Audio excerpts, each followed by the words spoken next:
Assalamualaikum warahmatullahi wabarakatuh. Saya Nisa Wardani dengan NPM 19110112 dari Universitas Budi Dharma. Di kesempatan kali ini, izinkan saya untuk menjelaskan materi tentang penjadwalan dari mata kuliah Sistem Operasi. Tanpa basa-basi, kita masuk ke pembahasan yang pertama, yaitu penjadwalan proses. Ketahui. Penjadwalan ini merupakan kumpulan kebijaksanaan dan mekanisme di sistem operasi yang berkaitan dengan urutan kerja yang sering dilakukan di sistem komputer. Penjadwalan proses ini juga memiliki beberapa kriteria, yang dimana yang pertama, kriteria adil atau fairness. Yang dimaksud dengan kriteria ini sendiri adalah proses-proses yang masuk ke dalam penjadwalan nantinya harus diperlakukan sama, yaitu masing-masing dari proses ini mendapat jadwal layanan dari prosesor dan tidak boleh ada proses yang tidak kebagian layanan dari prosesor ini. Selanjutnya, kriteria efisiensi, di mana efisiensi yang dimaksud ialah waktu proses yang dihitung dengan perbandingan atau rasio antara waktu processing dengan total waktu operasi dari sistem komputer, sehingga dapat diketahui seberapa efisien penjadwalan yang diterapkan pada proses-proses yang berlangsung. Kriteria yang ketiga yaitu penjadwalan response time atau waktu tanggap, adalah waktu yang dibutuhkan oleh prosesor untuk menanggapi proses-proses yang masuk ke dalam penjadwalan. Nah, di mana response time ini memiliki dua subkriteria di dalamnya. Yang pertama yaitu sistem interaktif, di mana sistem interaktif ini didefinisikan sebagai waktu yang dihabiskan sejak perintah terakhir dimasukkan oleh user yang misalnya menggunakan keyboard, sehingga hasil pertama ditampilkan pada perangkat pengeluaran. Misalnya di monitor, dan contohnya pengguna mengetikkan sesuatu pada keyboard, kemudian ditampilkan pada layar. Nah, waktu di antara perintah yang diinputkan oleh pengguna pada keyboard dan tampilannya hasil di layar itulah yang disebut dengan sistem interaktif dari response time. Selanjutnya, kriteria response time yang kedua adalah sistem waktu nyata. Sistem waktu nyata ini sebenarnya simulasi yang bisa menyamai proses yang sebenarnya ada di dunia nyata yang dilakukan menggunakan sistem komputer. Sistem real time ini tidak hanya mengutamakan ketetapan pelaksanaan instruksi, namun juga mengutamakan interval dari tugas yang dilakukan tersebut. Dengan kata lain, sebenarnya sistem real time ini adalah sistem yang menggunakan deadline, yang dimana jika suatu pekerjaan atau proses harus selesai dalam jangka waktu yang tertentu. Sementara itu, yang tidak real time adalah sistem di mana tidak ada deadline walaupun waktu responnya cepat. Pada sistem real time digunakan batas waktu, karena sudah disimulasikan dengan kejadian di dunia nyata. Sistem dikatakan gagal jika melewati batas waktu yang ada. Misalnya, seorang pengguna mengetikkan beberapa karakter melalui keyboard di suatu aplikasi pengolahan kata. Pada saat mengetik, seharusnya sistem dapat menampilkan karakter yang dapat diketik. Kriteria selanjutnya yaitu turnaround time, ialah waktu yang dihabiskan saat proses mulai masuk ke dalam sistem sehingga proses itu diselesaikan oleh sistem. Pada dasarnya, waktu ketika proses berada di dalam sistem, di mana waktu yang dimaksud adalah penjumlahan dari waktu eksekusi proses tersebut ditambah dengan waktu menunggu ketika proses itu akan dieksekusi. Jadi, dijumlahkan kedua waktu ini, maka didapatkanlah yang dimaksud dengan turn or time.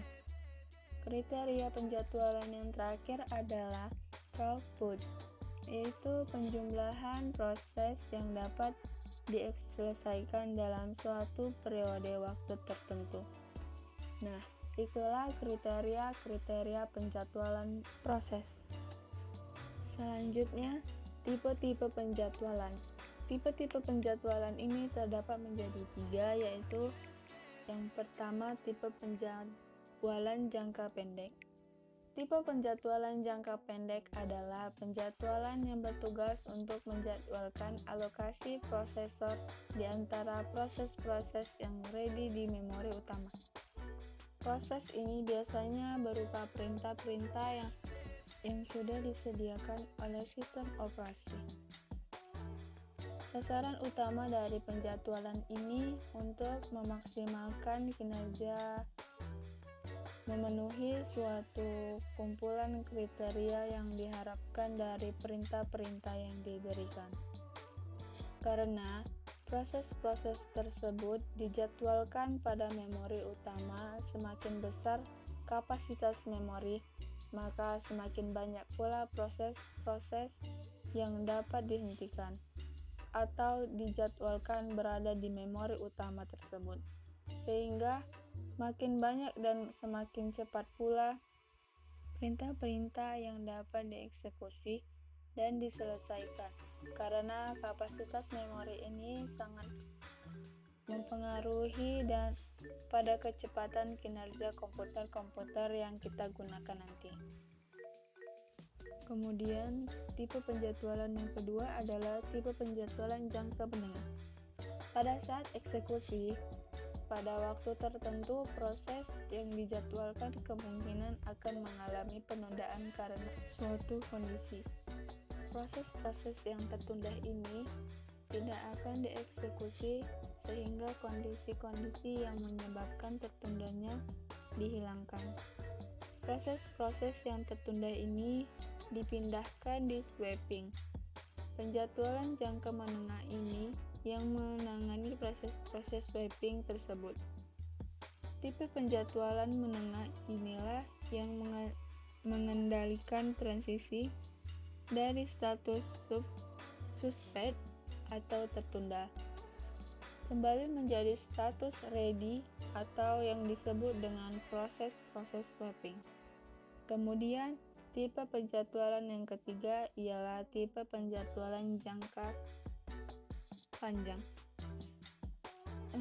Ialah penjadwalan yang diterapkan ketika adanya penambahan proses baru ke dalam kelompok yang akan dieksekusi oleh komputer, di mana proses yang baru berlokasi di batch. Proses-proses ini yang disebut dengan batch atau kumpulan-kumpulan dari proses yang akan dieksekusi. Penjadwalan jangka panjang ini apabila semakin banyak proses yang akan diciptakan, maka kualitas di setiap layanan untuk setiap proses akan berkurang. Jika kapasitas main memori yang dapat pada komputer atau gadget tidak memadai, maka ini akan menyebabkan komputer kita bekerja tidak maksimal sehingga terlihat jeda pada proses yang kita berikan. Selanjutnya yaitu istilah-istilah penjadwalan proses. Dalam penjadwalan proses ini terdapat 3 istilah yang akan sering digunakan, yaitu antrian, prioritas, dan preemsi. Mari kita bahas satu persatu. Yang pertama, antrian. Ialah proses yang menunggu untuk menggunakan prosesor dan akan diproses sesuai urutan antrian proses tersebut.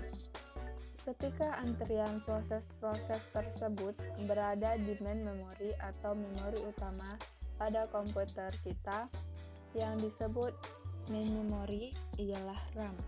Besar kapasitas daya RAM tersebut juga akan mempengaruhi banyaknya proses yang akan diantrikan. Jika kita menginginkan kinerja pada komputer yang lebih cepat, maka kita harus menggunakan memori yang kapasitasnya lebih besar. Yang kedua ialah prioritas, yang artinya mendahului antrian proses. Misalnya suatu proses berada pada bagian belakang suatu antrian, maka diberikan prioritas. Proses itu bisa berada di bagian paling depan pada antrian tersebut. Namun, sambil menunggu proses kerja yang sedang berjalan selesai, terlebih dahulu barulah antrian yang diprioritaskan tadi dieksekusi. Dan yang ketiga adalah preempsi. Ini juga pemberian prioritas.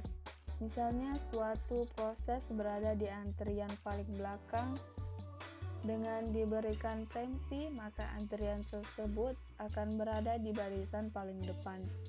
Namun, diberikannya preempsi, maka antrian tersebut berada di antrian paling depan, serta memperhatikan prosesor mengerjakan proses yang sedang berjalan dan langsung mengerjakan antrian yang diberikan preempsi ini. Bisa dikatakan bahwa preempsi ini sedikit lebih tinggi dibandingkan prioritas. Karena jika prioritas tadi proses yang berada di antrian paling belakang itu, ketika diberikan prioritas, maka berada di paling depan. Namun, menunggu proses yang sedang berjalan selesai, terlebih dahulu baru antrian yang diberikan prioritas itu dieksekusi. Sedangkan yang diberikan preempsi, proses yang berada di bagian antrian paling belakang langsung dipindahkan di bagian depan antrian dan memperhatikan proses yang sedang berjalan. Kemudian prosesor langsung mengeksekusi proses yang diberikan preempsi tersebut. Selanjutnya kita ke penjadwalan yang berikutnya, yaitu penjadwalan produksi dan efisiensi. Penjadwalan produksi ini adalah daftar produk yang harus dihasilkan dalam jangka waktu tertentu. Biasanya disusun menurut urutan prioritas. Setiap produk harus dipecah-pecah menjadi unsur-unsur pekerjaan dan operasinya. Setelah itu, kita dapat membebankan setiap pekerjaan dan operasi dalam urutannya yang benar. Urutannya adalah: pertama, scheduling adalah suatu kegiatan yang dijadwalkan kapan memulainya, berapa lama mengerjakan setiap kegiatannya, dan akhirnya kapan selesainya. Scheduling merupakan bagian dari perencanaan, yaitu perencanaan mengenai waktu melaksanakan kegiatan.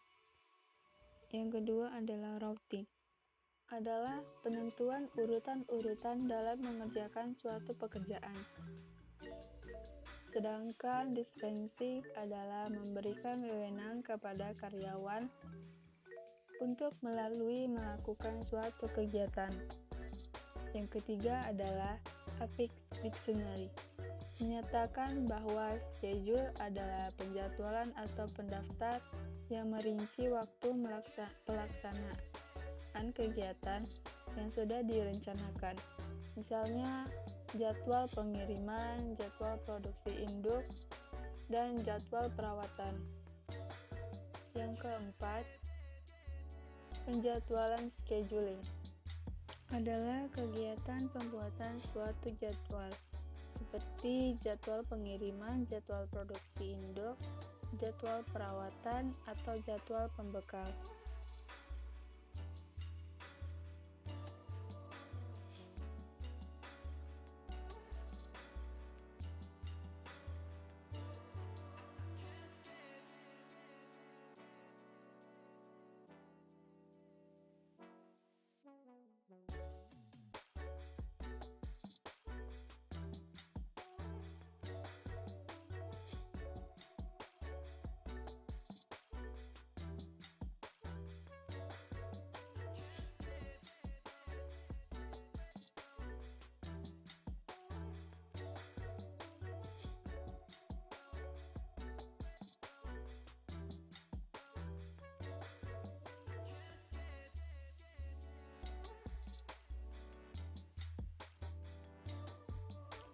Penjadwalan merupakan alat ukur yang baik bagi perencanaan agregat.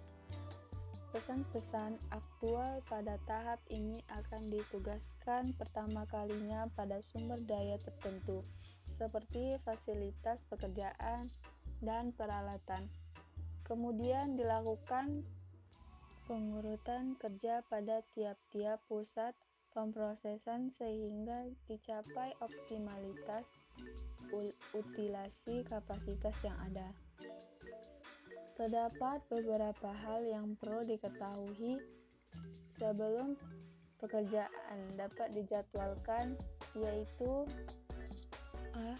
Jumlah dan jenis pekerjaan yang harus diselesaikan selama periode tertentu. Jumlah dan jenis pekerjaan ini sangat tergantung pada rencana produksi yang disusun secara negosiasi antara perusahaan dengan pelanggan. B. Perkiraan waktu penyelesaian suatu pekerjaan atau processing time. Perkiraan waktu penyelesaian pekerjaan ini merupakan masukan yang sangat penting dalam proses penjadwalan pekerjaan. Perkiraan waktu penyelesaian suatu pekerjaan seringkali digunakan untuk menentukan prioritas pekerjaan yang akan dikerjakan terlebih dahulu. Sumber perkiraan dapat berubah berupa data waktu baku yang dimiliki perusahaan atau estimasi supervisor berdasarkan pengalaman. C. Batas waktu penyelesaian pekerjaan. Batas waktu selesainya suatu pekerjaan penting dilakukan untuk memperkirakan keterlambatan yang mungkin akan terjadi. Besaran ini menjadi penting terutama untuk mengantisipasi denda atau penalti yang mungkin timbul akibat keterlambatan pengiriman. D. Situasi pekerjaan yang dihadapi. Terhadap beberapa macam situasi yang dihadapi dalam membuat penjadwalan, yaitu penjadwalan pekerjaan di suatu prosesor. Penjadwalan pekerjaan ini beberapa prosesor seri. Penjadwalan pekerjaan ini beberapa prosesor paralel. Atau penjadwalan pekerjaan di fasilitasi produksi job shop. Berikutnya, fungsi atau manfaat penjadwalan produksi. Jadwal yang baik akan meminimumkan biaya proses produksi dan pada akhirnya akan meningkatkan daya saing. Fungsi dari penjadwalan yang sangat berbeda-beda. Namun secara umum, penjadwalan berfungsi untuk A. Mengefisienkan penggunaan sumber daya. Jika jadwal produksi kurang baik, maka tingkat penggunaan kapasitas mesin dan masukan akan kurang efisien. Kapasitas dapat menghadapi gejala pengangguran sumber daya, termaksud sumber daya manusia. Pengelolaan akan mengalami gangguan, ketidaklancaran, bahkan dapat menyebabkan terjadinya keterlambatan. Hal tersebut akan mengakibatkan naiknya biaya produksi dan pada akhirnya akan mempengaruhi daya saing perusahaan. B. Mengefektifkan penggunaan sumber daya. Jadwal yang baik menyebabkan penyediaan sumber daya, termaksud kapasitas produksi yang disesuaikan dengan kebutuhan pengolahan. Pada hakikatnya, kondisi serba selaras dan seimbang itu akan mendukung tercapainya efisiensi dalam proses produksi. Pada gilirannya nanti, kondisi tersebut akan menekan biaya pengerjaan sehingga akan menurunkan biaya produksi dan akhirnya akan meningkatkan daya saing perusahaan. Penjadwalan produksi ini memiliki tujuan, yaitu A. Meningkatkan penggunaan sumber daya atau mengurangi waktu tunggunya, sehingga total waktu proses dapat berkurang dan produktivitas dapat meningkat. B. Mengurangi persediaan barang setengah jadi atau mengurangi sejumlah pekerjaan yang menunggu dalam antrian ketika sumber daya yang ada masih mengerjakan tugas lain. Teori Baker mengatakan bahwa jika aliran kerja suatu jadwal konstan, maka antrian yang mengurangi rata-rata waktu alir akan mengurangi rata-rata persediaan barang setengah jadi. C. Mengurangi beberapa kelambatan pada pekerjaan yang mempunyai batas waktu untuk meminimalkan penalti cost atau biaya keterlambatan. Membantu pengambilan keputusan perencanaan kapasitas pabrik dan jenis kapasitas yang dibutuhkan sehingga penambahan biaya yang mahal dapat dihindarkan. Output dan input system. Penjadwalan untuk memastikan bahwa suatu aliran kerja yang lancar akan melalui tahapan produksi. Maka, sistem penjadwalan harus membuat aktivitas output sebagai berikut. A. Pembebanan atau loading. Pembebanan melibatkan penyesuaian kebutuhan kapasitas untuk order-order yang diterima atau diperkirakan dengan kapasitas yang tersedia. Pembebanan dilakukan dengan menugaskan order-order pada fasilitas-fasilitas, operator-operator, dan peralatan tertentu. B. Pemungutan. Pemungutan ini merupakan penugasan tentang order-order mana yang diprioritaskan untuk diproses dahulu bila suatu fasilitas harus memproses banyaknya job. C. Prioritas job merupakan prioritas kerja tentang job-job mana yang diseleksi dan diprioritas untuk diproses. D. Routing merupakan proses penentuan jalur dari arus pengerjaan produk mulai tugas awal sampai tugas akhir, sehingga arus pengerjaan menjadi lebih sistematis dan dapat mengalir dengan lancar. E. Pengendalian kinerja penjadwalan dilakukan dengan 1. Meninjau kembali status order-order pada saat memulai sistem tertentu. 2. Mengatur kembali urutan-urutan, misalnya expediting order-order yang jauh di belakang atau yang mempunyai prioritas utama. F. Updating jadwal dilakukan sebagai refleksi kondisi operasi yang terjadi dengan merevisi prioritas-prioritas.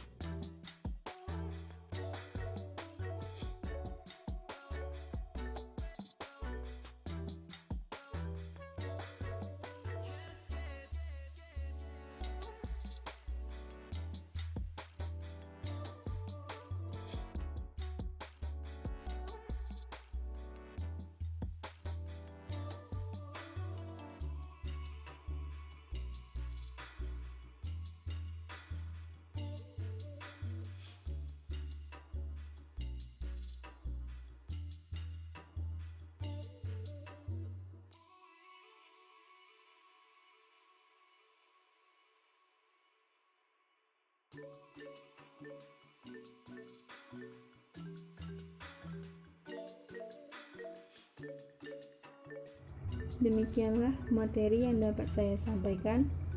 Apabila ada salah kata, mohon dimaafkan. Akhir kata, Assalamualaikum warahmatullahi wabarakatuh.